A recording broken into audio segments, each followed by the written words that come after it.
Let's make crispy ladies finger. இது ரச சாதத்தோட சப்பாத்தியோட செமையாக இருக்கும். உங்கள் வீட்டில் ட்ரை பண்ணி பார்த்துட்டு எப்படி இருக்குன்னு சொல்லுங்கள். இப்போ ஒரு மிக்சர் ஜாரில் வறுத்த வேர்க்கடலை, வெள்ளை எள்ளு, சீரகம், சோம்பு, உங்ககிட்ட டெசிகேட்டட் கோகனட் இருக்குது அப்படின்னா நீங்கள் அதையும் ஆட் பண்ணிக்கோங்க. டேஸ்ட் என்ஹான்ஸ் பண்ணும். பவுடரில் மஞ்சத்தூள், வத்தத்தூள், மல்லித்தூள், கொஞ்சமாக ஆம்ச்சூர் பவுடர் சேர்த்தா ரொம்ப நல்லாயிருக்கும். இப்போ இது எல்லாத்தையும் நல்லா கோர்ஸாக பவுடர் பண்ணி வச்சுக்கலாம். நான் ஆல்ரெடி பேன் எண்ணெய் ஊற்றி சூடு பண்ணியிருக்கேன். அதுக்குள்ளே நான் காயும் வெட்டிட்டேன். ஸோ இப்போது அந்த மீடியம் ஹீட்டில் இருக்கக்கூடிய ஆயிலில் கட் பண்ணி வச்சுருக்கிற வெண்டைக்காவை ஆட் பண்ணிவிடுங்க. நல்ல ஒரு 5 மினிட்ஸ் சாட்டே ஆனதுக்கப்புறமா சால்ட் ஆட் பண்ணுங்கள்.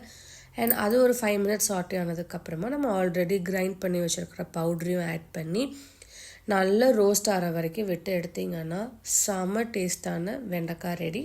ட்ரை பண்ணி பாருங்கள். Stay tune, stay happy.